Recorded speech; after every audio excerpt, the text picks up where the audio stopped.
Pelin-pelan juga memang. Sebentar bilang pantas, sebentar bilang tidak pantas. Abang bertanya ini sebenarnya begini Bang. Oke, saya tanyakan Abang menggunakan ya ini Bang ya. supaya akal itu ini bekerja. pertanyaan Abang Akal ini. bekerja. Oke. Nah, Oke, saya menggunakan logikanya Abang. Jadi gini Bang, biar Abang jangan keliru. Pantas tidak menurut Bang Alwan, pantas tidak Tuhan memiliki kemaluan. Pantas tidak Tuhan memiliki kemaluan. Kalau dia tidak berubah wujud menjadi manusia, itu tidak pantas. Pantas tidak. Itu namanya menghinakan Tuhan. Iya, tidak pantas karena dia tidak karena tidak pantas.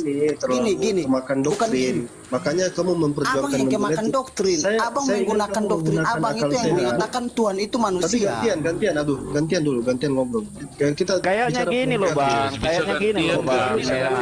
Tadi kan gini, saya udah jelasin bahwa Tuhan orang Kristen dan Tuhan orang Islam itu beda gitu loh. Dipahami aja perbedaannya Bang. Kalau semua mau berbicara. Yang masalah itu kalau misalkan gini, masalah itu ketika itu disamakan gitu loh. Iya, kelarin dulu punya Bang Alwan, Bang Jibril nanti bebas. Haleluya, salam kemenangan iman. Jumpa kembali dengan saya di hari yang diberkati ini. Seperti biasanya saya menyapa kita dengan renungan firman Tuhan. Namun kali ini saya ingin menanggapi video singkat tadi tentang diskusi atau debat Kristen dan Islam, sehingga saya mendengar ada pertanyaan, apakah pantas Tuhan itu punya kemaluan? Apakah pantas Tuhan itu punya kemaluan? Sobat-sobat yang terkasih, konsep Allah dalam Al-Quran berbeda dengan konsep Allah di dalam Alkitab. Konsep Allah di dalam Al-Quran, Allah itu zat dan Allah itu tidak diperanak dan tidak memperanakan. Namun konsep Allah di dalam Alkitab, Allah itu roh. Barang siapa menyembahnya harus menyembahnya di dalam roh dan kebenaran. Ya, saudara yang terkasih. Jadi Yohanes 4 ayat 24, Allah itu roh. Allah itu tidak punya kemaluan. Allah itu tidak laki-laki dan tidak perempuan. Karena Allah itu roh. Tidak punya kaki dan tangan seperti kita karena dia roh.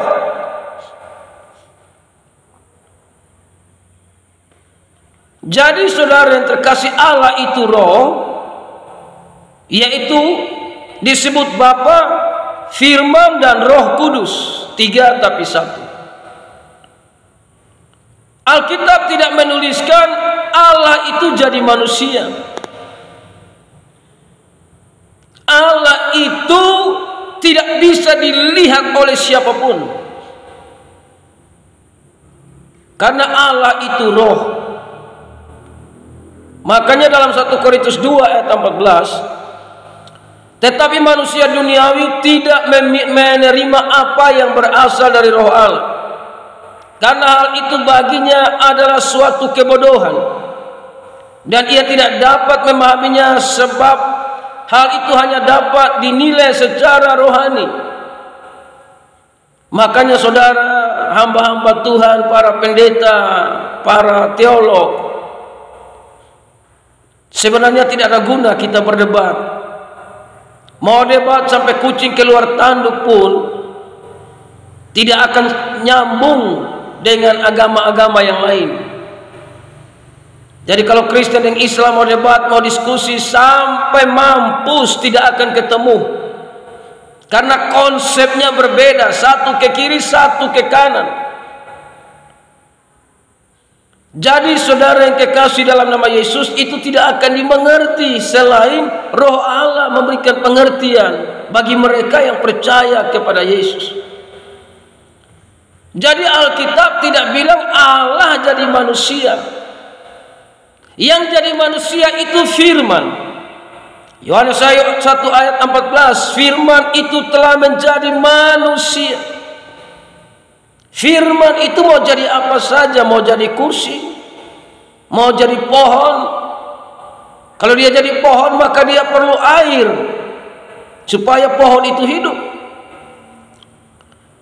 Firman itu jadi manusia. Yesus itu perlu juga makan karena dia hidup sebagai manusia. Tentu umur kurang lebih 30 tahun, masa dia tidak ke kamar mandi, ke toilet? Jadi konsep Allah berbeda, berarti konsep roh, konsep sorga juga berbeda. Kalau di agama yang lain kan di sorga itu ada kawin mawin, makanya di sorga itu ada toilet, ada kamar mandi, karena ada kawin mawin di sana. Tapi sorga menurut Alkitab itu tidak ada kawin mawin. Di sorga itu ada pujian, ada penyembahan. Tidak ada matahari karena Allah adalah matahari itu sendiri. Jadi saudaraku yang terkasih, debat yang suka debat-debat ini tidak ada untungnya. Ya, tidak ada untungnya karena tidak akan nyambung, tidak akan nyambung. Yang ada cuma menghina, menjelekan. Ya. Namanya juga manusia, ya pasti ada kemaluan. Namun kalau saudara bilang apakah pantas Tuhan punya kemaluan? Memang Tuhan punya kemaluan? Tuhan tidak punya kemaluan. Dan Alkitab tidak bilang Tuhan yang jadi manusia, firman itu yang jadi manusia. Apakah firman itu kekal? Iya kekal, karena firman itu datang dari Bapa. Makanya Bapa bilang firman kau ke dunia untuk jadi manusia. Apa susahnya bagi Tuhan berkata demikian? Firman itu jadi manusia, sehingga firman itu bicara kepada manusia, akulah terang dunia, akulah jalan dan kebenaran dan hidup. Tidak ada seorang pun yang datang kepada Bapa kalau tidak melalui firman. Artinya Yesus itu pintu menuju ke sorga. Tidak lewat Yesus, ya jangan harap kau sampai sorga. Karena itu firman datang dari sorga lewat Yesus yang telah jadi manusia. Firman yang jadi manusia, firman itu yang berbicara di dalam Yesus sebagai manusia. Akulah jalan dan kebenaran, akulah terang dunia, akulah pintu bagi domba-domba, akulah gembala yang baik.